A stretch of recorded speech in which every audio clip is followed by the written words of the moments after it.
Pernikahan yang tak diinginkan. Bab 351. Mereka pun berjalan berdampingan, melintasi halaman kampus menuju gerbang samping. Dengan menggunakan mobil sewa, mereka menuju rumah Fatimah. Mobil melaju pelan di antara keramaian jalanan Kairo yang mulai dipenuhi terik siang. Klakson bersahut-sahutan, debu beterbangan, dan hiruk-pikuk kendaraan serta suara pedagang jalanan bersatu dalam irama khas kota tua yang tak pernah tidur. Namun di dalam mobil, hening. 26. Davian duduk di kursi belakang, bersisian dengan Emir. Tubuhnya condong sedikit ke depan, satu tangan menyentuh kaca jendela, menatap keluar. Matanya kosong. Tak ada fokus pada lalu lintas padat, tak ada ketertarikan pada bangunan-bangunan tua yang berjejer. Pikirannya jauh, terlalu jauh.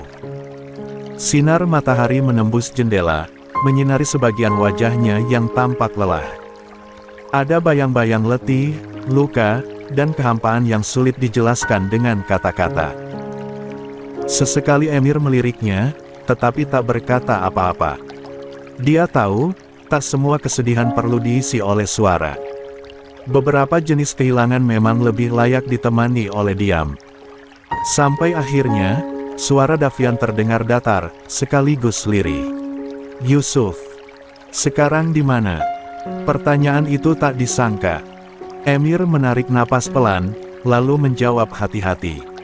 Dia sudah keluar dari asrama. Sekarang tinggal di apartemen dekat distrik Nasr City. Davian mengangguk kecil, tak menoleh. Masih menatap jalanan yang terus berganti. Emir melanjutkan. Katanya kehilangan muka kalau harus bertemu denganmu lagi.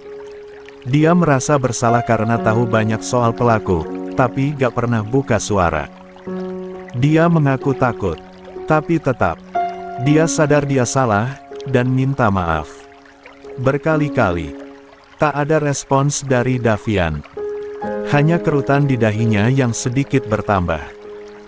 Matanya tetap lurus ke jalanan, menatap lautan kendaraan, tetapi dalam batinnya ombak jauh lebih besar sedang menggulung. Dia tak memikirkan Yusuf. Tidak lagi. Yang ada di kepalanya sekarang hanyalah Fatimah yang kini hanya nama, tanpa suara. Dan Siva yang hidup dalam trauma, menyimpan bayi dalam rahimnya tanpa tahu siapa ayah biologisnya. Keduanya perempuan. Sama-sama korban.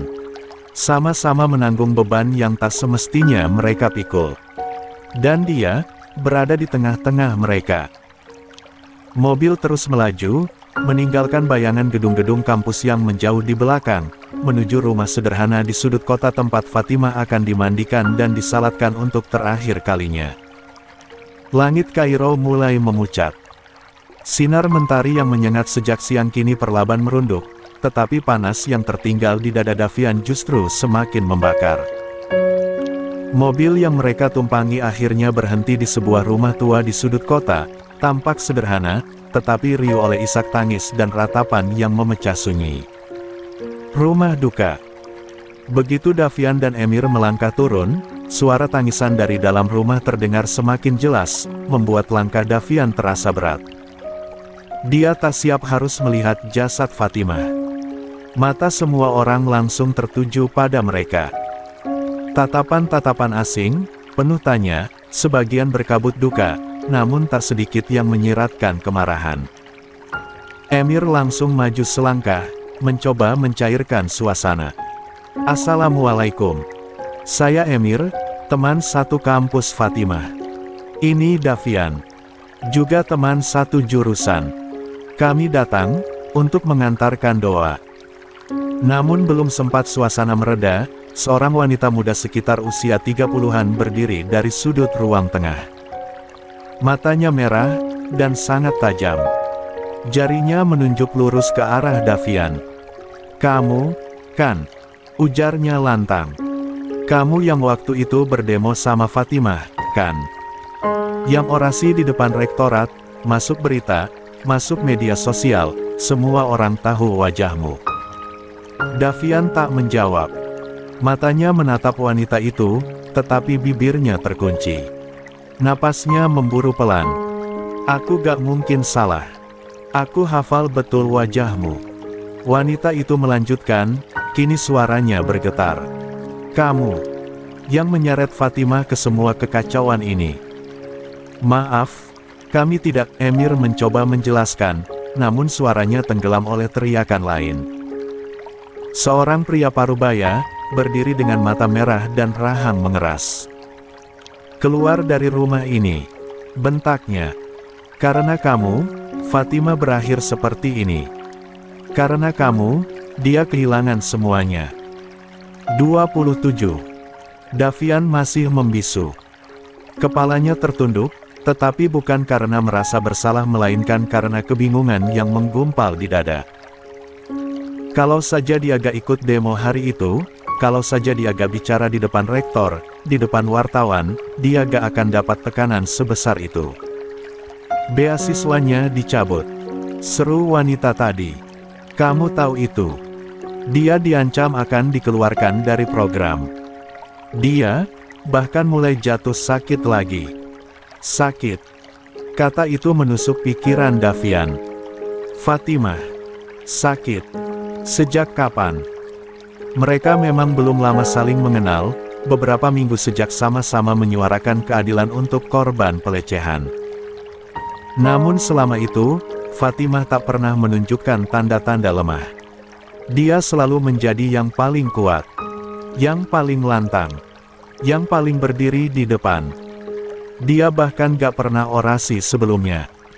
Seorang ibu yang lebih tua ikut bersuara, wajahnya sembab.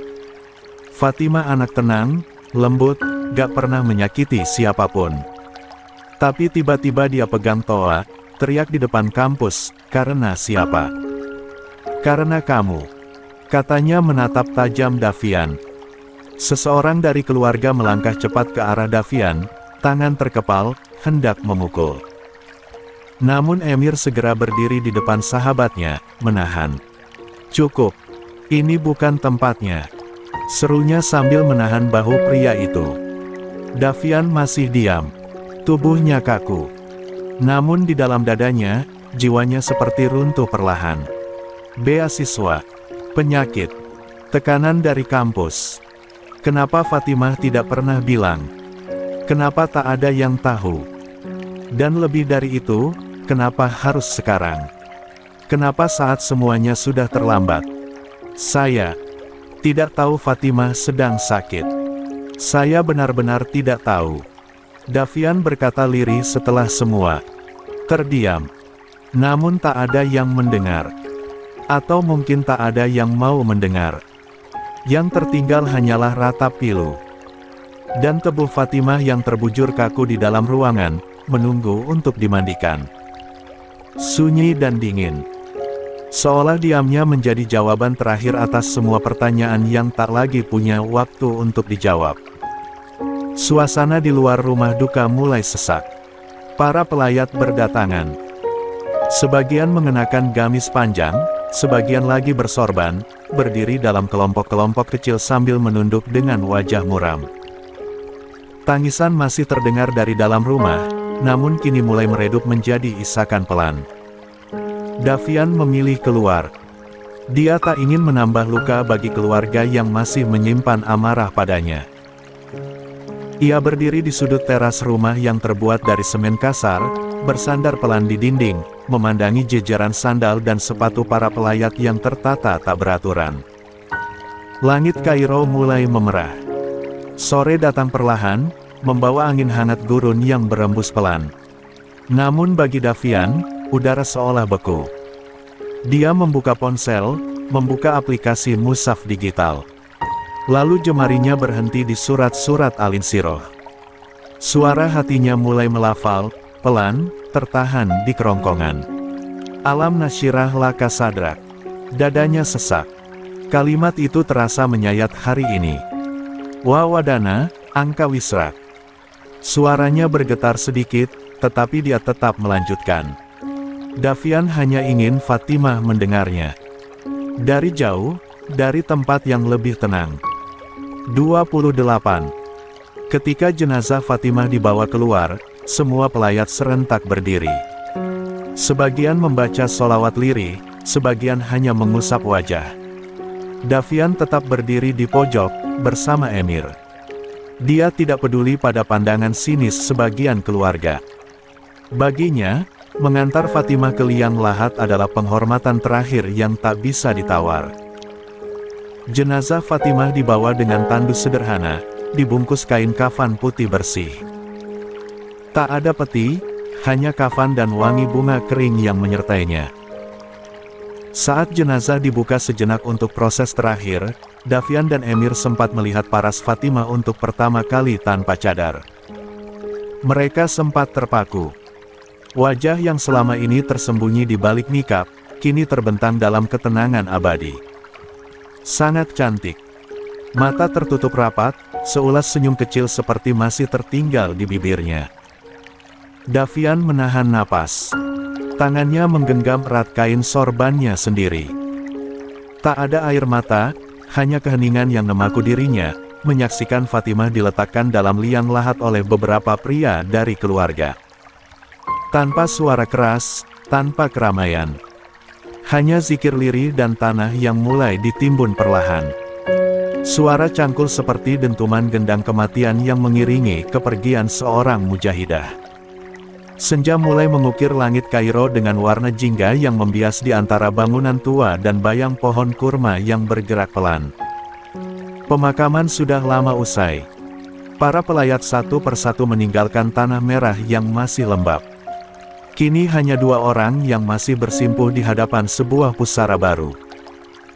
Nisan kecil bertuliskan, Fatimah binti Abdul Mukti, berdiri tegak, sederhana, namun anggun.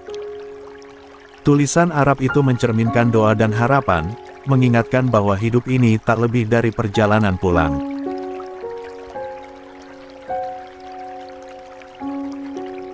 Dia membaca perlahan dalam hati. Nama yang baru dia kenal beberapa minggu terakhir, tetapi kini terasa seperti coretan yang tertulis abadi dalam hidupnya. Fatimah. Panggilannya lirih, kalau benar kamu meninggal karena sakit, aku rela. Tapi kalau ada yang menyakitimu, aku janji, aku tidak akan diam. Suara Davian datar, tanpa tangis. Namun dadanya terasa sempit. Dia menarik napas panjang, menatap gundukan itu seolah sedang menatap wajah yang dulu tak pernah dia lihat, kini tak akan pernah dia temui lagi. Kita cuma sempat bicara 2 kali. 1 kali kamu membentukku menemukan korban Rugaya, 1 kali kamu memintaku jaga diri, dan kamu meyakinkanku, jika pada akhirnya kamu yang meninggal, kamu akan mati syahid. Dia menelan ludah.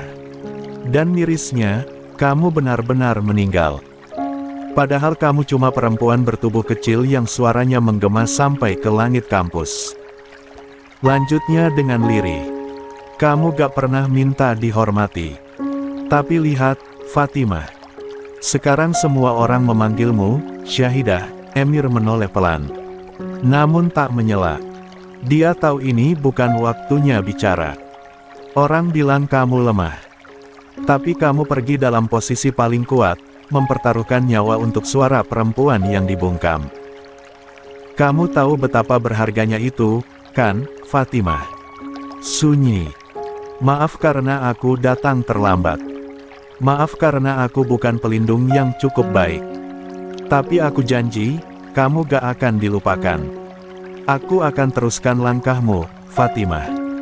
Aku akan buat semua pelaku mendapatkan hukuman setimpal. Dia menutup mata sebentar, menghembuskan napas panjang, lalu menyentuh nisan itu 1 kali sebelum akhirnya bangkit perlahan.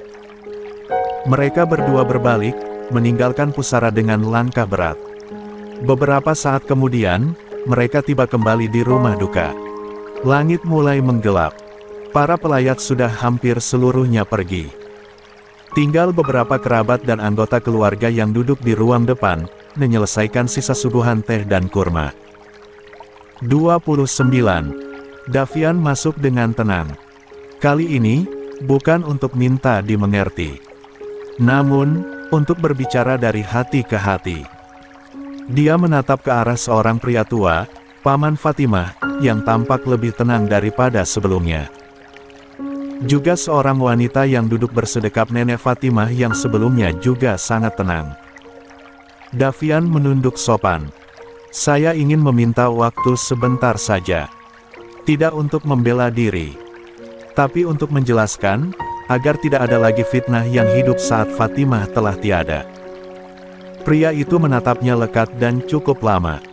Namun akhirnya memberi anggukan kecil. Silakan duduk, Nak Davian. Davian menoleh sejenak ke Emir, sebelum akhirnya mereka duduk bersama. Ruangan itu senyap. Hanya suara jam dinding tua yang berdetak, seolah menjadi saksi bisu percakapan yang menyayat. Davian duduk bersandar di kursi rotan dekat jendela, tatapannya menunduk, tetapi tubuhnya tampak tegang. Di hadapannya, duduk seorang pria parubaya Paman Fatimah. Di sampingnya, wanita tua yang mengenakan kerudung panjang dan wajah penuh gurat letih, Nenek Fatimah, yang selama ini menjadi tempat pulang cucunya. Kalau boleh saya bertanya, Fatimah sakit apa sebenarnya? Tanya Davian memulai pembicaraan. Nada suaranya pun terdengar berat. Nenek Fatimah menghela napas panjang. Tangan tuanya menggenggam erat ujung sajadah yarang menutupi pangkuannya. Fatimah. Suaranya nyaris bergetar. Sejak kecil sudah menyimpan luka. Ibunya meninggal waktu dia kelas 5. Ayahnya cepat menikah lagi, dan pindah ke kota lain. Tapi Fatimah tidak mau ikut. Dia memilih tinggal bersama saya. Dia melirik ke arah adik iparnya, si Paman Fatimah, lalu kembali menatap Davian. Setelah demo itu, saya meminta cucu saya untuk menghubunginya melalui video call, tapi dia terlihat murung. Sekalipun wajahnya kelihatan biasa saja. Tapi saya tahu, cucu saya bukan gadis biasa. Dia terlalu pandai terlalu dalam menyimpan semuanya sendiri. Pria parubaya itu menyambung, suaranya datar. Fatimah cerita, kalau ayahnya marah besar waktu lihat Fatimah masuk TV, berdiri lantang di depan rektorat. Katanya, dia mempermalukan keluarga. Malam itu mereka bertengkar hebat lewat telepon. Davian menggenggam erat lututnya. Lalu, soal beasiswanya. Benar. Setelah demo itu, pihak yayasan memberi sinyal akan mencabut beasiswanya. Katanya karena Fatimah dianggap melawan sistem universitas. Padahal, pria itu tertawa miris. Fatimah berkata jika dia membantumu, agar para pelaku tertangkap. Dada Davian mulai bergemuruh. Namun dia menahannya. Ayahnya, apa datang ke sini? Tanyanya kemudian dengan nada rendah. Wanita tua itu menggeleng pelan. Sudah kami hubungi sejak tadi malam. Tapi tidak bisa. HP-nya tidak aktif. Mungkin belum tahu. Atau tidak peduli. Suasana menjadi semakin sunyi. Hanya napas berat Davian yang terdengar. Lalu dia bertanya lagi, suaranya nyaris seperti bisikan yang menahan gejolak. Apakah Fatimah pernah mengatakan bahwa dia merasa ditekan? Bukan hanya dari ayahnya, tapi juga dari pihak luar, mungkin dari sesama aktivis yang berbeda kubu. Atau kelompok mahasiswa yang tak suka kami turun ke jalan waktu itu. Wanita tua itu menggeleng, tidak, Nak. Dia tidak pernah cerita tentang itu. Tapi, tekanan dari ayahnya saja sudah cukup menguras hatinya. Apalagi kalau tambah tekanan lain. Dia terlalu pendiam soal beban-bebannya. Emir yang sedari tadi menunduk, akhirnya bersuara. Nenek, kalau boleh tahu, dari mana Anda tahu soal ini semua? Apa Fatimah sempat cerita? Wanita itu mengangguk perlahan. Sehari sebelum kematiannya, dia menelepon. Suaranya berat. Dia bilang, "Maaf, Nek. Aku gagal lagi. Lagi-lagi Fatimah mengecewakan ayah." Aku tanya maksudnya, tapi dia 30. Hanya bilang, "Nenek doain Fatimah kuat ya." Lalu dia mematikan telepon. Mata Emir mulai basah. Namun dia hanya menunduk. Davian menghembuskan napas berat, lalu berkata, "Saya minta maaf. Demo itu bukan untuk cari panggung. Kami turun karena terlalu banyak mahasiswa baru yang jadi korban pelecehan. Termasuk." Dia menelan ludah, "Adik saya sendiri." Wanita tua itu menatapnya penuh rasa iba. "Saya benar-benar minta maaf." Namun kedua pasang mata di hadapannya hanya memandangi, masih tak bersuara. "Saya tidak pernah meminta Fatimah ikut turun ke jalan hari itu. Sungguh, saya tidak pernah memintanya." Suaranya bergetar, seraya menunduk. Dia muncul sendiri, berdiri di barisan depan. Mengangkat suara untuk perempuan-perempuan yang disakiti, termasuk sahabatnya Ruqayyah. Dia mendongak pelan, menatap nenek Fatimah dan pria paruh baya di sampingnya. "Saya yang paling menyesal. Mungkin kalau hari itu saya mencegahnya. Mungkin kalau saya tidak terlalu semangat memimpin orasi, Fatimah tidak akan berada di pusaran tekanan ini. Saya paham kalau keluarga marah. Saya pun marah pada diri saya sendiri." Napasnya mulai berat, suaranya nyaris tenggelam. "Tapi satu hal yang saya mohon. Jangan pernah menganggap Fatimah meninggal sia-sia. Dia adalah suara yang paling jujur di antara kerumunan. Dia berdiri bukan karena saya, tapi karena nuraninya." Dia menunduk sekali lagi. "Saya bersumpah akan mengusut ini sampai tuntas. Jika benar ada tekanan dari kampus, dari yayasan, dari orang-orang yang tak suka kebenaran, saya akan lawan. Fatimah layak dikenang dengan cara yang terhormat. Dan saya akan pastikan itu terjadi." Kedua orang tua itu masih diam. Namun kali ini, bukan diam karena amarah.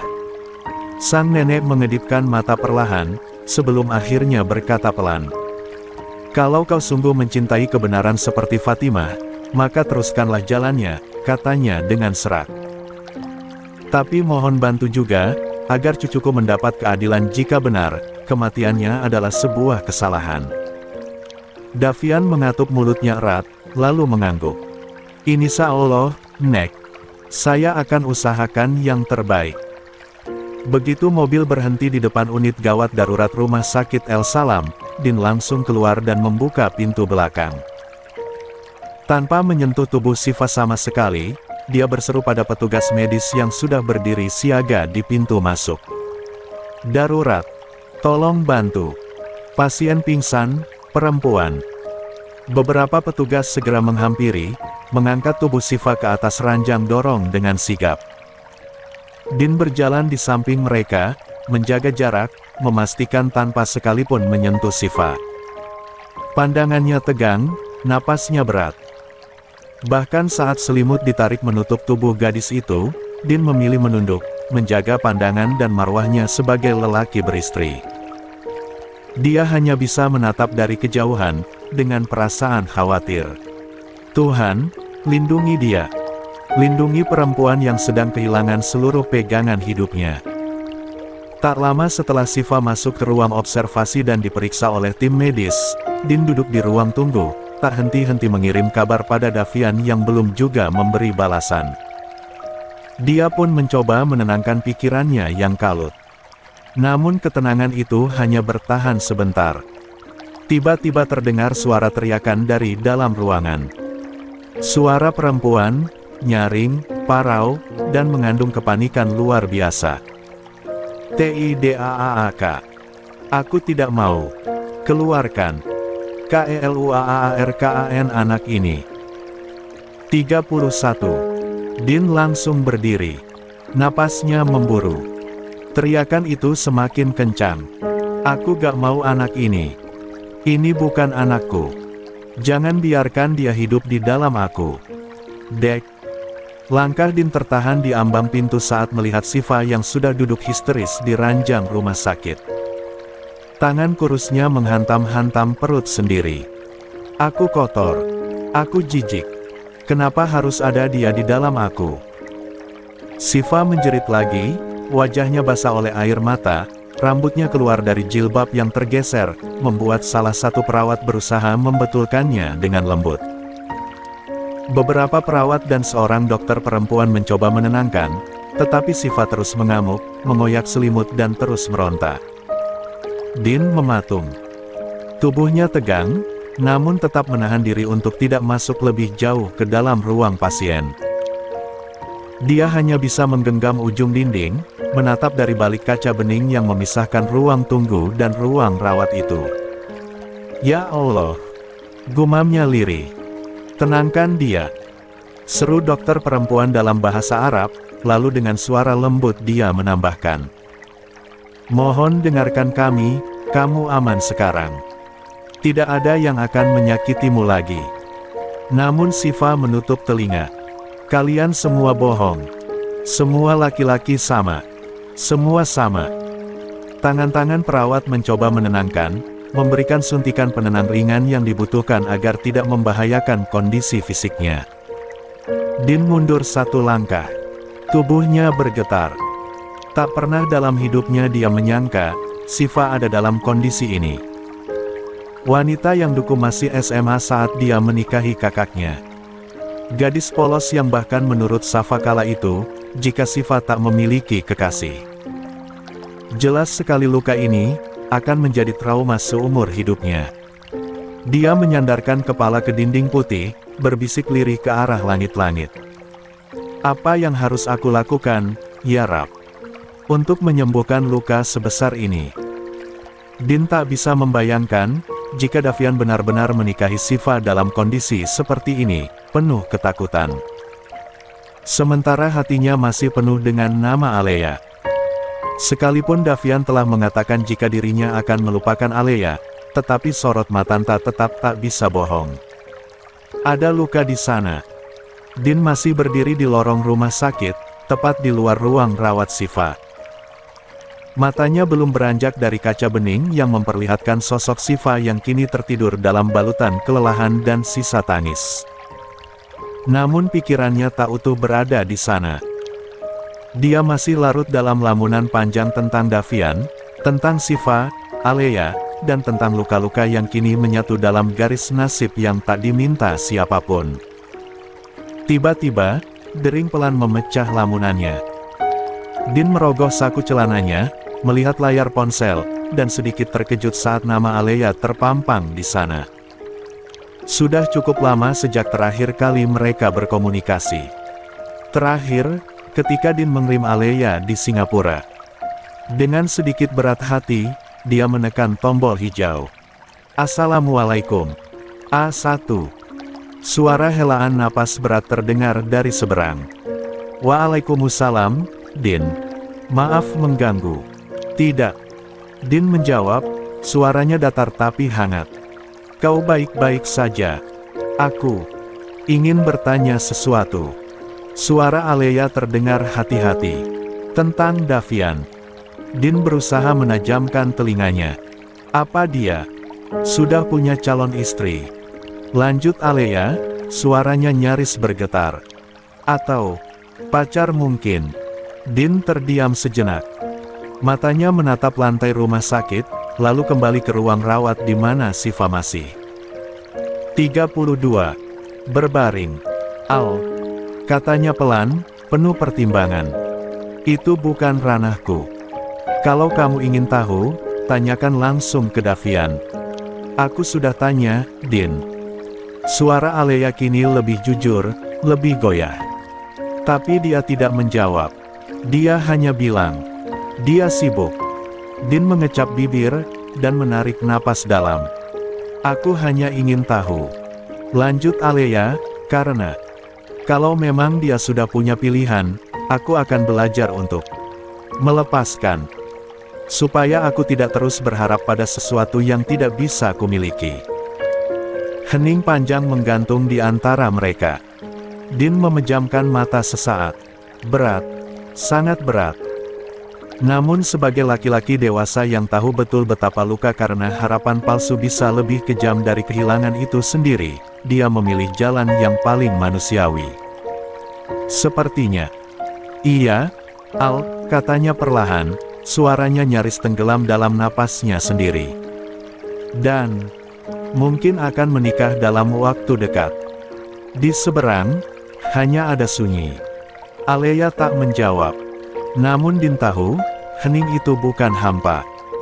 Hening itu menyimpan sepotong hati yang runtuh perlahan tanpa suara. Dia bisa membayangkan, Alea mungkin sedang berdiri di balik jendela rumah sakit di Singapura sana, menahan air mata, menatap langit sore yang tiba-tiba terasa begitu berat. Maaf, Al, Din menambahkan lembut. Lebih baik kamu tahu sekarang, daripada nanti. Saat sudah terlalu dalam. Masih tak ada jawaban.